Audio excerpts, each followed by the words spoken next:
Hello, everybody. Welcome to another episode of Apocalypse Here podcast. We are planning on doing something a little different than we normally have been doing on the podcast, where we're actually just going to be doing sort of like a Bible study sort of overview of some of Paul's letters, just kind of touching on like some of the big picture topics and all kinds of things within them. But and just kind of just we never actually go through like strictly scripture. Obviously, we talk about the Bible a lot in basically every podcast, but we haven't really just like gone through a letter, talked about some of the finer details and whatnot. So it should be pretty exciting. I know I'm excited to actually dive into this and just kind of change things up a little bit. And I know John is too. So yeah, so we're happy you're watching for another episode. And like I said, best way to support us if you're new here or you've been watching is definitely liking the video, subscribe to the channel, and leaving a comment. Those are three really easy ways.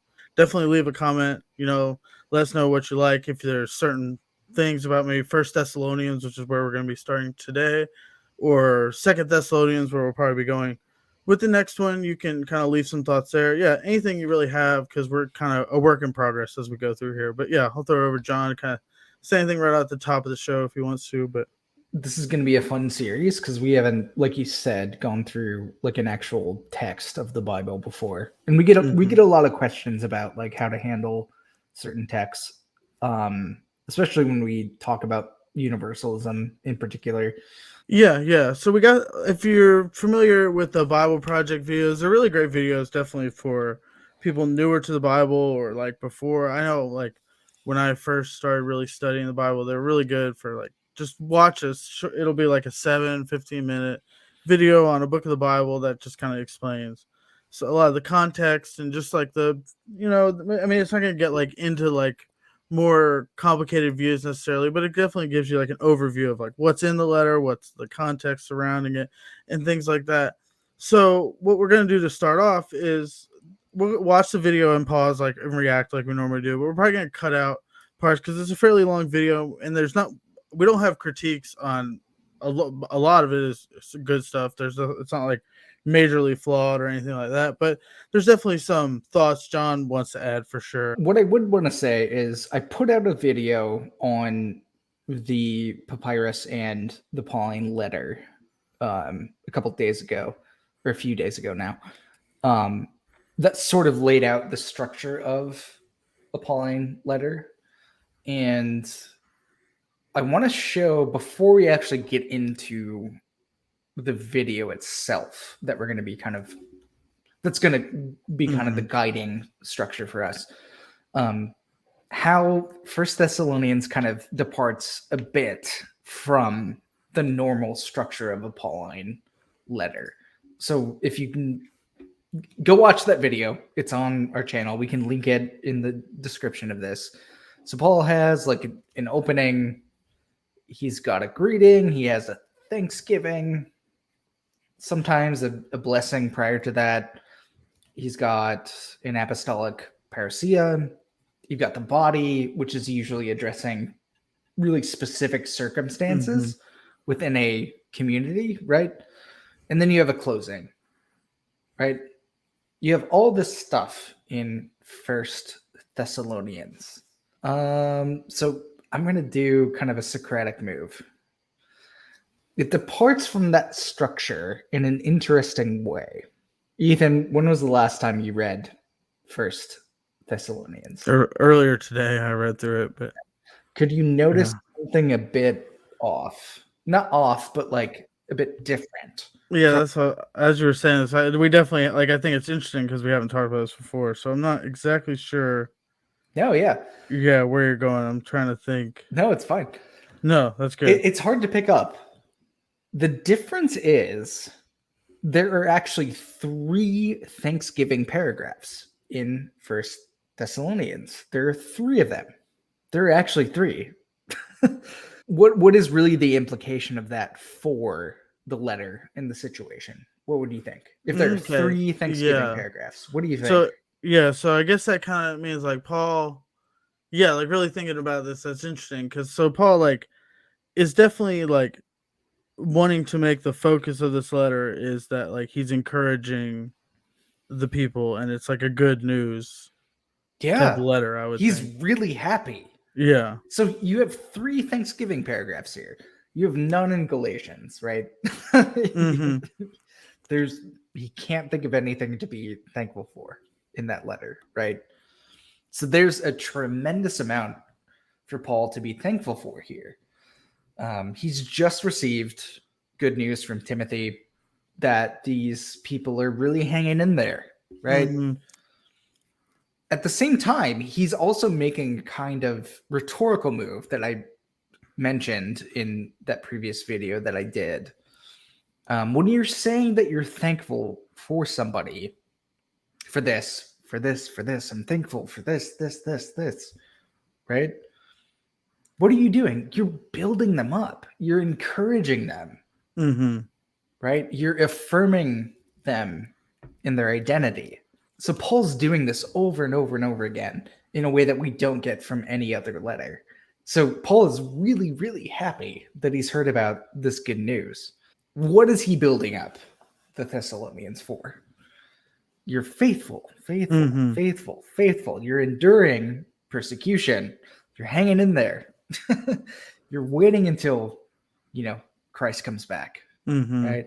Not worrying too much about he definitely touches on the something about people coming in and maybe getting worried about people who have died or whatnot, but it doesn't seem to and be we'll exactly. kind of fill that out later. Yeah, I don't want to get too much, but he's definitely encouraging them because they're not all just only worried about that or whatever. That's right. He encourages them because they're trusting, faithful.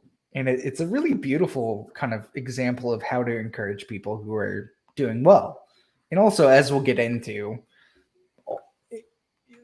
within that, there's a way of challenging people to kind of do a bit better.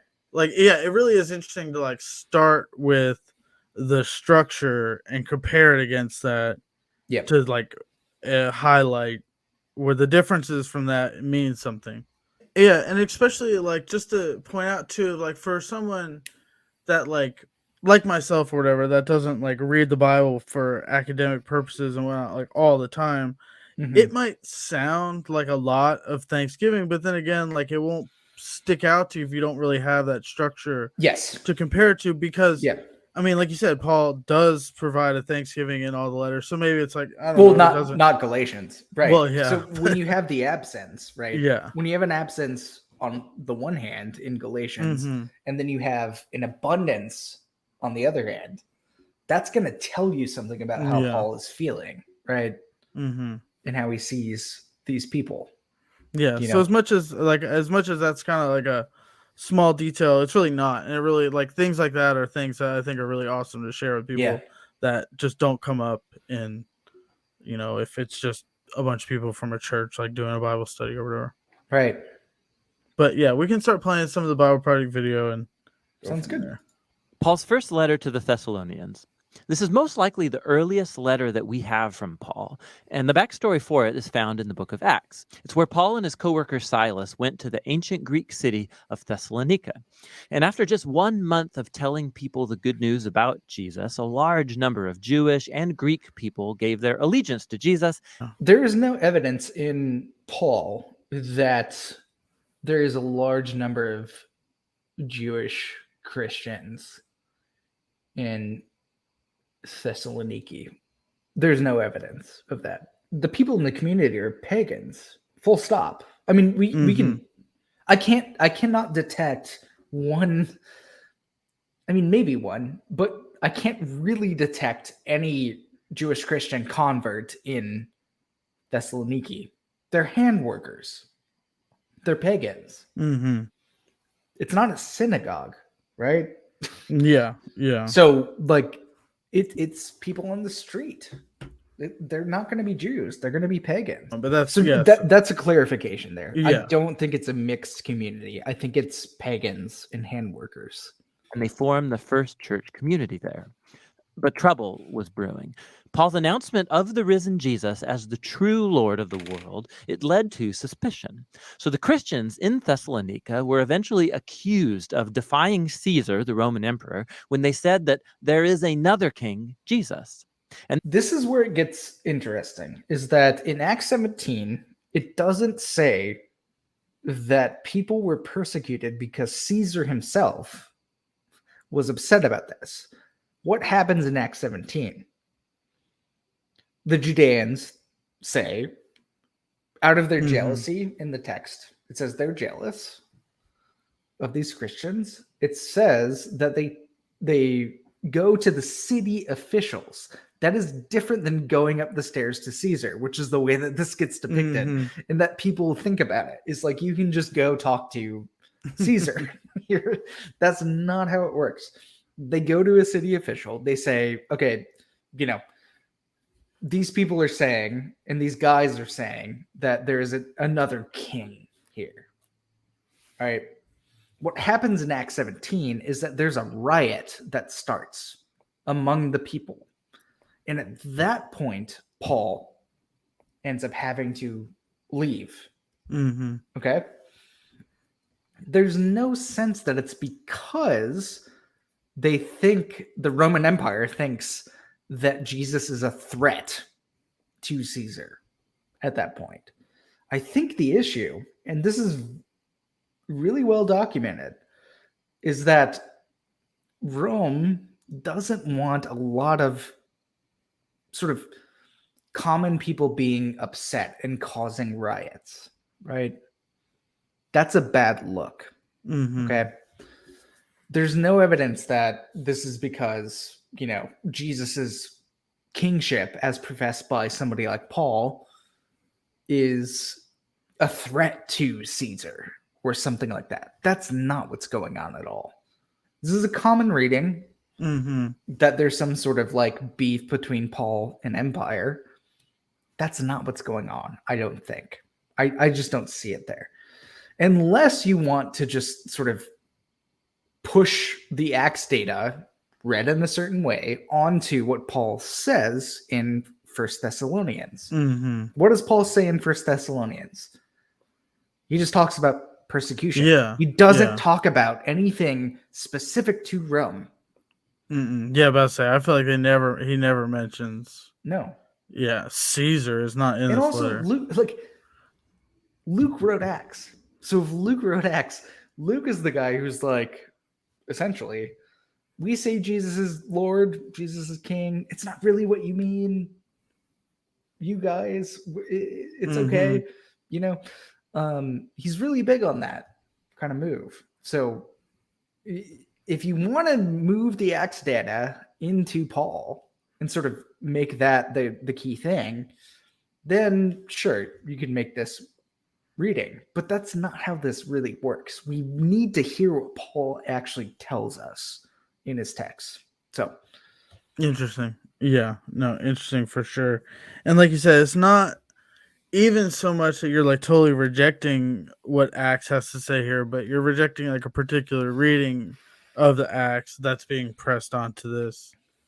So it's which is very So in Acts, what we get is that the mission actually went well, but as you know, stuff started to go down.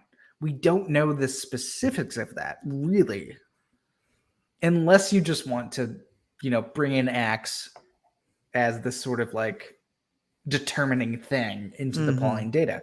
I don't want to do that. I think that's a bad methodology to figure out what Paul is doing.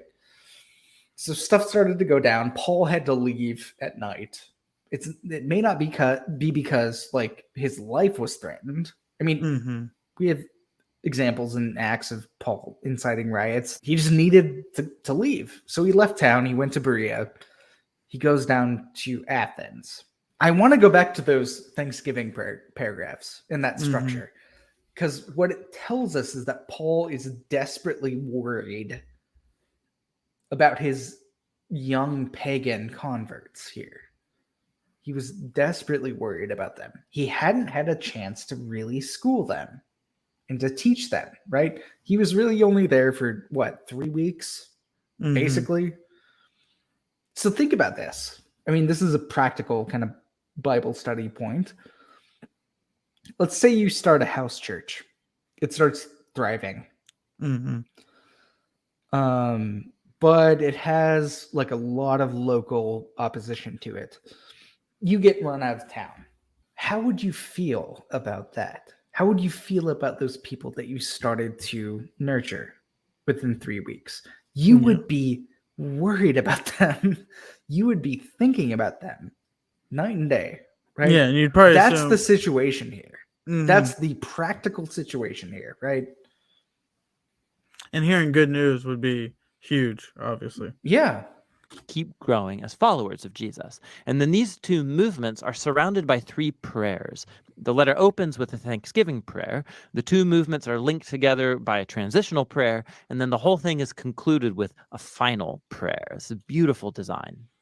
Yeah, it's I interesting though. I do kind of like that structure, though.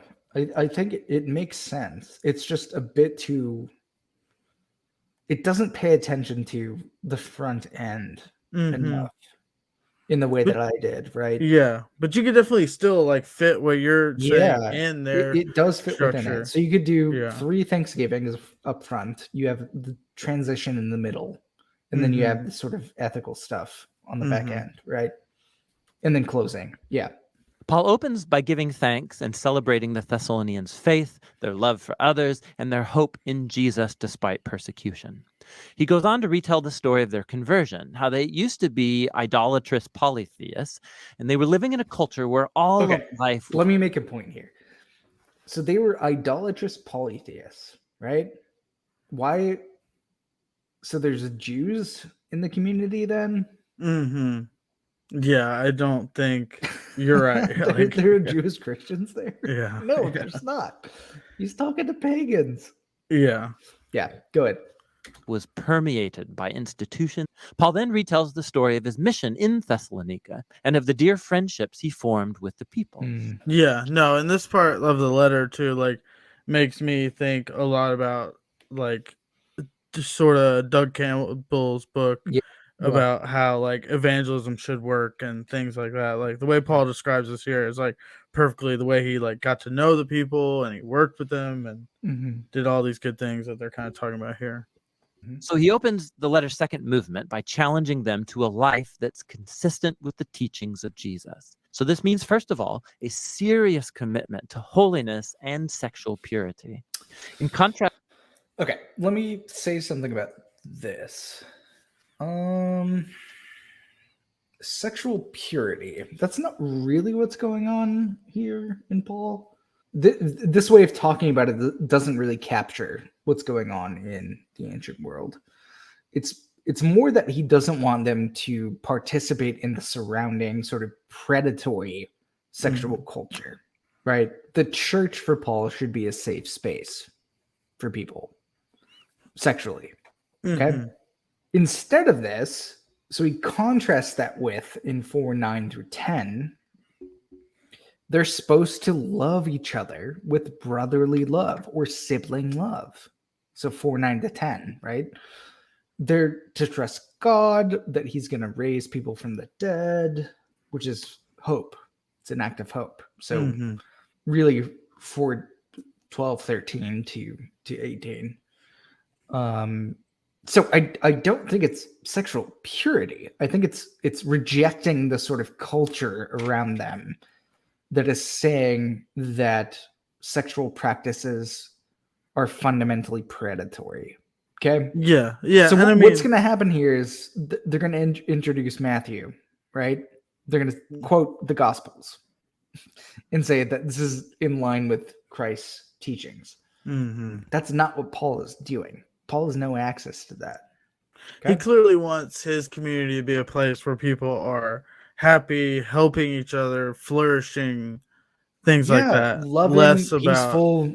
Yeah. You know, all of that sort of stuff. It's just all about kind of like sticking to like their own, just being a community where people look at you and realize like nobody's being taken advantage of. Exactly right.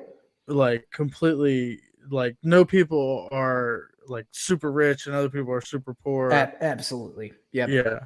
I mean, so it's not like, oh, there's just a bunch of people that are all exactly the same and all following this like sexual rules that like go against the culture or whatever, but it's just that they don't participate in these things that are clearly predatory, like you said. Yeah, and like they're supposed to also reject the sort of essentially partying culture of an ancient society as well, right? With its substance abuse by being what? Self-controlled. So that's chapter 5, 4 through 11. They're supposed to love and respect each other. And also the leaders in their community to be peaceful, to be encouraging to one another. They're supposed to be patient, kind. They're supposed to renounce vengeance.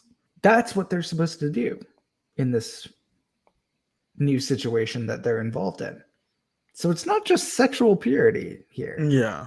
This stuff, like all of the ethical stuff, is much more important than just being sexually pure or whatever. For sure. Yeah. There's so much ethical stuff going on here. Yeah. It's all, I mean, I think like the big thing is just that like Paul is really encouraging them to like live in the light, like he says. And like, so things they do are like out in the open. And like, if everybody sees what's going on, then it's clear when someone's getting taken advantage of. Yeah. I read it. And when you do things in the dark, that's when people can, slip one past you and take advantage. Sure. After this, Paul addresses a number of questions the Thessalonians had raised about the future hope of Jesus' return. So some Christians in the church had recently died, most likely killed as martyrs. No. And their friends and family. Yeah. That's not true. Definitely just threw that in there because they're definitely like, I mean, I think there's no evidence from even the Acts, even from Acts 17. There's no evidence from Acts 17 that people who were involved in those riots died. We don't have evidence of that. Okay. And I think Paul definitely would have said something about it. It seems much easier to like encourage someone. They just died because they live as poor people. Yeah. Poor people died all the time. Or just 2,000 years ago, all people died all the like people just died all the time. But even more so. What I want to explain too is at some point after we kind of wrap up the video is like how low the Thessalonians actually were on the poverty line. Okay. They were the lowest of the low. And like I said, I think if they were martyrs, Paul would definitely have said that because it's much easier to encourage someone that like, oh, they'll be fine because they died for their faith or whatever. Because they died for their faith. Yeah. He doesn't say that. No, he doesn't.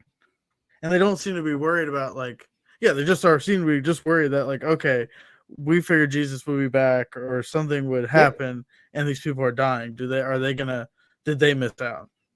Yeah, did they miss out? I miss my family. I miss my brother. I miss my sister. I miss my mom. I miss my dad. That's what's going on.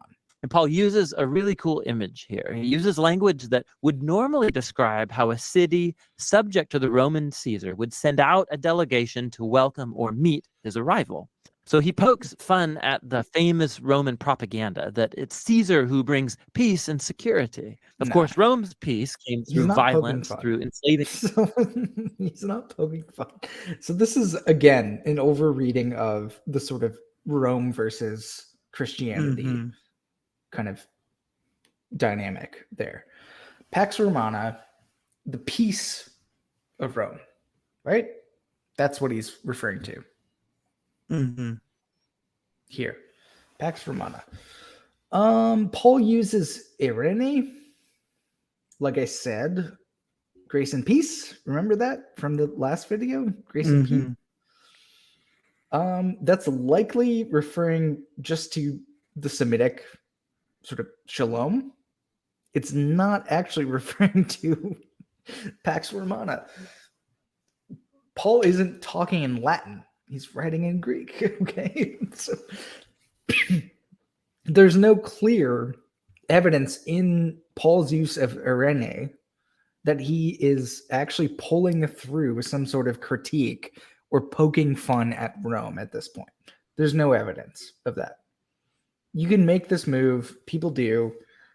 To me, it makes no sense. It's not a convincing move. I think the clearest parallel with irene, peace in Greek, is just going to be shalom. Right. It's not just lacking some sort of, struggle or violence or whatever.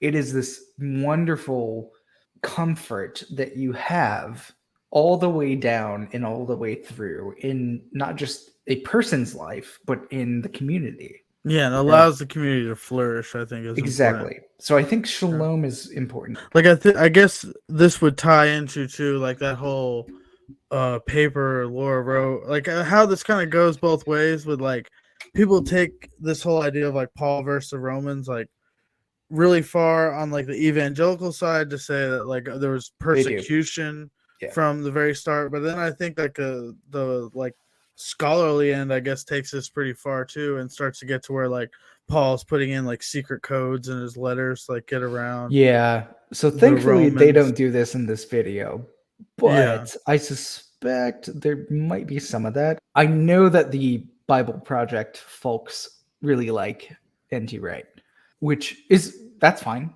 Mm-hmm. I have no issue with that. But he does make weird moves on Paul and Empire. Okay. He does. Okay.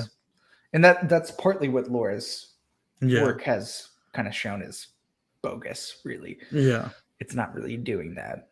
We have to be really careful with this stuff and actually pay attention to what Paul is saying, what Paul is bringing through. If Paul is just a sort of intertextual, as we would say, maximalist, then he can just bring in anything he wants, which is effectively what someone like Wright does. You can bring in all this stuff that has to do with Rome. Okay, but how do you know that that's in play in certain texts, in certain words that Paul is using? How do you know? How do you know? It's a bit uncontrolled, isn't it? Yeah. Okay. And what you're kind of doing is saying, like, we know Paul uses the Old Testament, so can we just stick with that and say, well, not just stick with that, but like, let's start with that. And does it make sense here? Let's start with that because that's where Paul himself is really trained in, right? That's who he is fundamentally. He's a Jew. Of course, he has associations with this new Hellenized reality. Of course, yeah. You don't start with saying Paul can just be pulling anything through that sounds like, oh, Paul says peace. Pax Romana. Okay. that he must be poking fun at that. How do you know? Their enemies and military occupation. And Paul warns that Jesus will return as king one day and confront this kind of injustice. Followers of King Jesus should live in the present as if that future day is already here. Despite the nighttime of human evil around them, they should stay sober and awake as the light of God's kingdom dawns here on earth as it is in heaven. While we, just to kind of wrap just a point, like, a lot of times we'll critique a lot of evangelical stuff they say, like, when people really look at it, it's not like we're just out here disagreeing with everybody or whatever. I think it's actually helpful to show that, like, I mean, they do a good job here, right? There's certain points that they touch on that we definitely have disagreements with, but the overall, like, what they're saying the letter's about and, kind of interpreting it is, I mean, for the most part, they're doing a really good job and pointing out some really good stuff. So what hasn't been really touched on in this video, which was really good, honestly, overall, was the question of who are the Thessalonians that had converted? Where did Paul meet them? He met them in the handworker shop. Yeah, okay, yeah. Now, where does Acts send Paul? Pretty much always when he enters a new city. He usually, Luke usually sends Paul in his narrative of Acts to the synagogue, right? So, How many of his letters actually pick up that he has a significant number of Jewish converts? One of them does. Well, two. It's the Corinthian correspondence, right? I can't detect, like I said, much of a Jewish Christian presence in First Thessalonians. Yeah. What I see are pagans and handworkers there, okay? In between, I think really in between the lines of Acts, you have to remember that Paul is working his ass off to convert people in the synagogue. He's really trying, but he keeps irritating people there. he keeps getting the shit kicked out of him there. Mm-hmm. He gets beaten constantly. He's not very successful there. But the Thessalonians are being converted from out and out paganism on the streets. They're hand workers, right? What is Paul actually doing to convert them? What is he actually doing to convert these people on the streets when he's working with them? Yeah, building relationships. That's exactly right. He's working away with them, right? Mm-hmm. This tells us something really significant that this video skipped over about how Paul actually approaches missionary work. Mm-hmm. Paul gets alongside people. He went to them. He didn't make them come to him. Okay? Paul enters into their space. He moves. What does Christ do? Yeah, meets people where they are. Exactly right. Christ moves to us. And he got alongside us in our humanity, right? He becomes like us like the most like us as he possibly could. Mm-hmm. That's what Christ does. And this is what Paul's doing. Paul is effectively incarnating into different contexts, Mm-hmm. right? That's really, really important. Yeah. And it's so easy to miss because we get caught up in the ethical discussions, right? But this tells us something really important theologically. Paul doesn't come across as some sort of highfalutin, Jewish professor from Jerusalem arriving with the good news that people need to sort of move toward, right? He arrives as a hand worker alongside them. How good are we at this as Christians? This is another Bible study point. How good are we at this? Entering into different situations, incarnating into them. We're not good at this because it's costly. It makes us vulnerable when we're in a situation that we're not used to, right? But this is the way, I think, of Pauline missionary work. And I think this is the way of Christ, going into new situations that we're unfamiliar with, that are somewhat costly, right? Yeah. I think, as you talk about it too, I think like what is interesting and makes it tough too is because Paul doesn't only like become like he goes alongside these people and works with them, but he also doesn't compromise his ethical teachings, like you said. Like that is important too. It is important. And so he calls people to like he does like expect people to change as well. Yes. Right. Like absolutely. So that's a key feature as well. I mean, but it's through a specific mode. Yeah. Right. And in order to lead a peaceful, flourishing community, he's not asking people like that are like doing super, like he's not going on outside these people and like, you're struggling here. I'm here to tell you that there's good news, but your life's going to be even harder. You know what I mean? Like definitely not calling people to do it's not the easy path, but also it's not the miserable or whatever. You know what I mean? Like he wants his communities to flourish, not just be people just following these rules and struggling by or whatever, like. Yeah. You're right. Paul has high ethical expectations of his communities. He does, for sure. But that's not the ticket in either. It's not the ticket in. That's exactly right. The ticket in is what? Friendship. Yeah. Paul is forming relationships with people, right? So I think friendship, relationships, however you want to talk about it, seems to be Paul's motivation to converting people. Anything else besides that kind of posture is going to be a power move. Or at least it's going to be kind of patronizing play, right? If Paul wants to convert people because he comes in with more kind of social capital than they do, right? Paul would be framing them as inferior to him. He doesn't do that. Yeah, I mean, he builds these people up, which is pretty interesting. He dignifies them, right? There's probably very few like educated Jewish people coming into these communities and then building those people up. Yeah, he doesn't come in as a professor. He comes in as one of them. The only way I can relate to you in an honest way that dignifies you, right, is that I befriend you because I actually think you're kind of cool.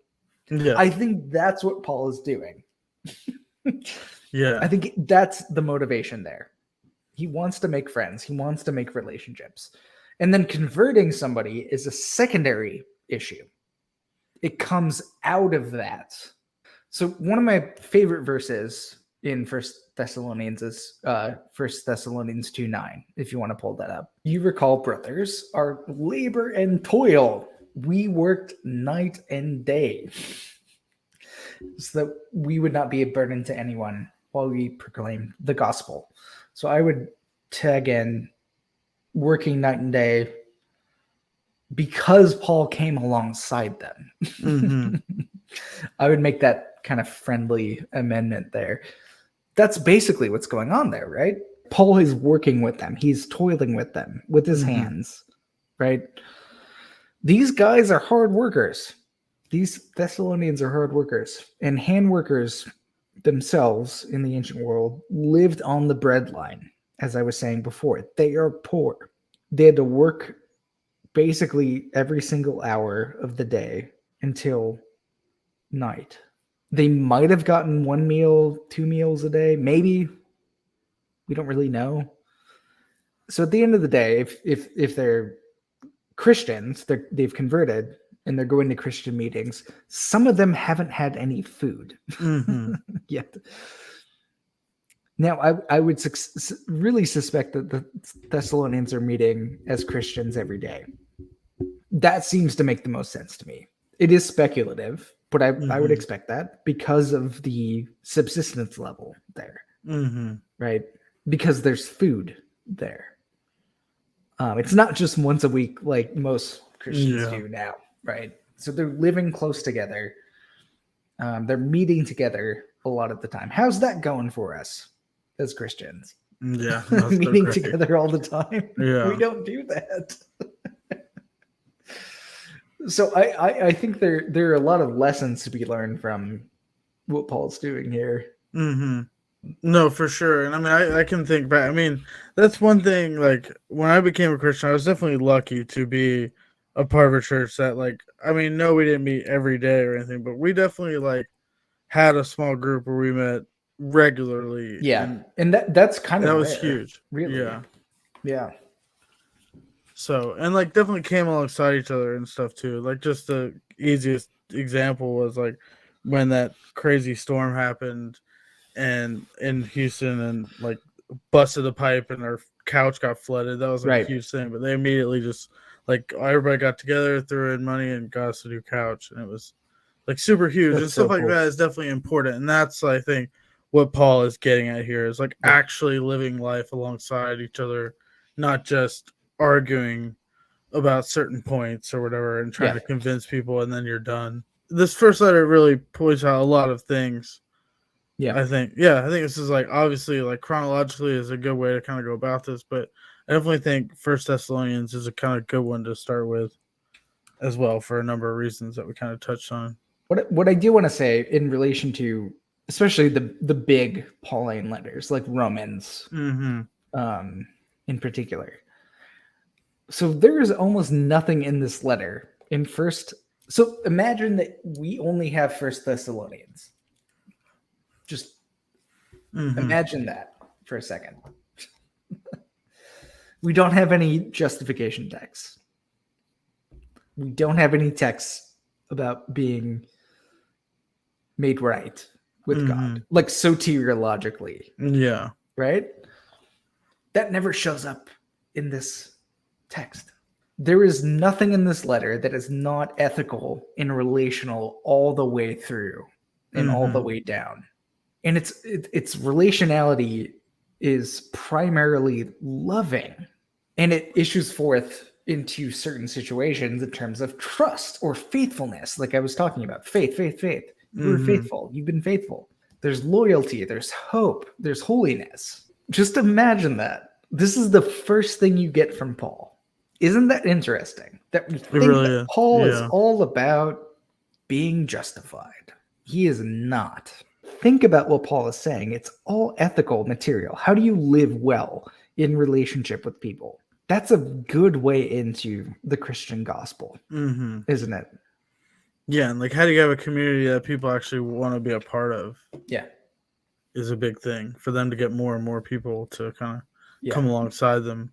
One of the reasons I love the Thessalonian correspondence is how neglected it is by not only Pauline scholars, but also like just people in general, like everyday Christians. Yeah. Like, there's a lot of good stuff here. And we can be praying for God to speak through these texts anew to us today. What does it mean for us now to be faithful to each other, to be loyal, to be hopeful with each other, you know, to come alongside each other when someone has died? What does that mean for us now? For sure. I think the way we kind of went through this is really good, that like there are ways to kind of apply this to our life today that aren't the typical, you know, like, how does this exact verse, like, how do we like sort of make this talk to us today?